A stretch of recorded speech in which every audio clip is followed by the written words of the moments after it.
Yesterday, Zelensky made some news because he hopped on over to visit Josh Shapiro in Pennsylvania on a U.S. military plane.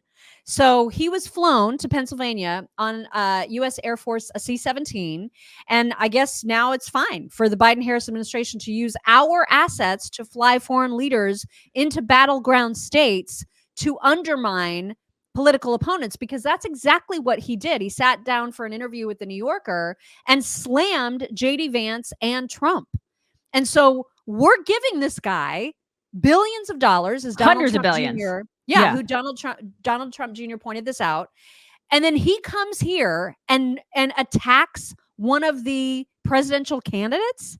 Are you freaking kidding me with this? Right. It's unreal. This is just unreal. What are we doing? And then the people on the other side will be like, Russia, Russia, Russia. It's unbelievable what's happening. And then this guy will come over and beg for more of our money when our cities and our country is collapsing before our eyes. We're on fire, and our veterans get no help, and our homeless get no help. Our people are in trouble. Like people are scrounging to pay their bills, and this guy is living high on the hog. Mm-hmm. I bet he lives in a nice house. What do you want to bet? Oh yeah, he does just fine. Yeah, he does just fine. Where you can have his little dance parties. Yeah, and Ukrainian pensions are covered. You're welcome. Oh my God. Nicole Shanahan also tweeted about this because she was rightfully mad. And she said, how could it be that the Democratic Party I grew up with, the blue dog Democrats who believed in hard work, middle-class family, and standing up against the war machine, has turned into this? I declared my independence this year because I refuse to support a party that flies in a foreign leader to promote the production of artillery and the use of bombs. Our country deserves better. We want de-escalation through diplomacy, not a march towards World War III. Well, that's where we're heading. We're totally heading to World War III. It's happening. It is happening, and this headline sort of confirms it. The U.S. announced yesterday it's sending troops to the Middle East and warns Americans to get out of Lebanon. Yeah. So that's neat. Yeah. I mean, I was watching a little bit of Fox yesterday in my office, and it was Martha. You could see the panic on her face when she was reporting that. Yeah. I mean, usually you don't see that. They just report. But you could just see that she was just like, what the hell? Yeah. And I felt that through the screen. I just felt her on that. I was just like, I hear you. I mean, this is so ridiculous. Like, what are we doing? And people just don't want to see it. Like, Democrats don't see that they are now the party of war. Mm-hmm. They're the party of bloodshed. Like, they are so thirsty for this. And I don't get it. You may have noticed that Daisy and I are feeling a little festive. Wearing my skeletons. She's got her witch please. Witch please. Uh-huh. Grunt Style, our friends at gruntstyle.com have a limited Halloween collection, which includes the things that you're seeing on us right now, as well as some great other things for men and women. So check out the Halloween collection. It's very easy to find it. When you go to gruntstyle.com, you can see Halloween, and it's right there, and you can choose that collection. You can also choose from their regular fall hoodie collection, which is fantastic. And don't forget that first-time customers at Grunt Style, when you use code CHICKS15, you get 15% off your order. And if you're a repeat customer, you use code CHICKS10 and you still get 10% off, because that is how much they love our audience. So check out their Halloween collection at gruntstyle.com. Well, and I mean, it's so unnerving. I mean, I get her fear. I don't know what her kid's situation is, but like that, made me kind of take in a deep breath thinking about my kid and what could happen in a true war situation. But it also made me think, how are people?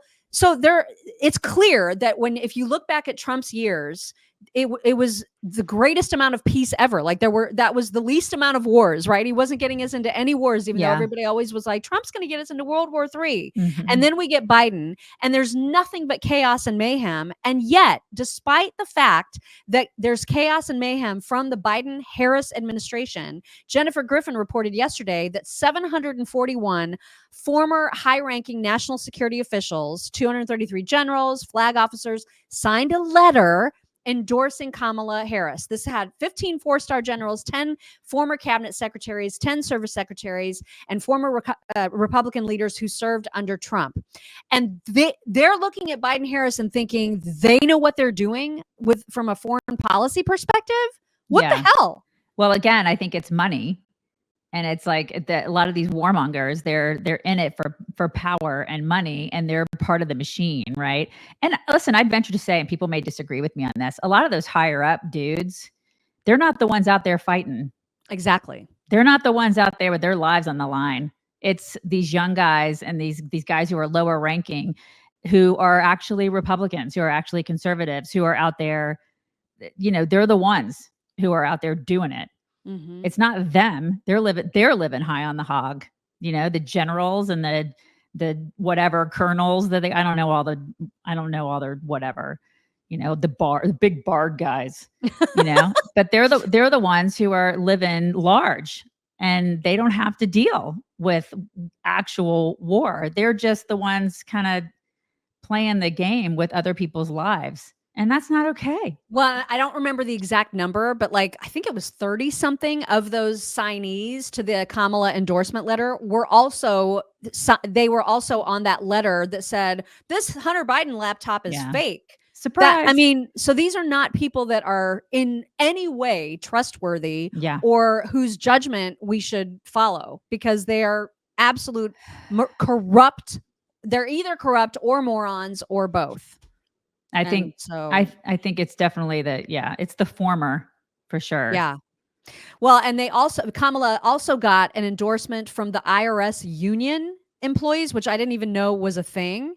And so, wait, the IRS has a union? Exactly. That's my point. So this tweet says, so now we have the IRS, Dick Cheney, Vladimir Putin, former military neocon warmongers. Wow, she's really stacking up the endorsements. Oh my God. Please promote this more, because it's like an in-kind contribution to Trump's campaign. She was out retweeting the fact that the IRS Union was supporting her. And I was like, this doesn't make you look good. Okay. This is a terrible move, but whatever. You keep doing it. I put a thing on our Instagram page the other day about how, remember Green Day, that punk rock band? Mm-hmm. Green Day used to be all like, fight the man. And now they are so representative of so many liberals, where they're in bed. They are now the party of Dick Cheney and the warmongers and the IRS and all these people. They are liberals. We are the punk rockers now. We are the establishment. We're anti-establishment. We're anti-status. That's what we are. So it's so funny how it's turned, and how people like Green Day, you know what I mean? Like the old punk rockers who they act like they're all like, we're so, rebel. Look at us. We're so cool. They are in bed with the Dick Cheneys of the world. Like, they used to rock out against that. And now they're like, we love him. He's so great. We love him. War is great. That's who they are.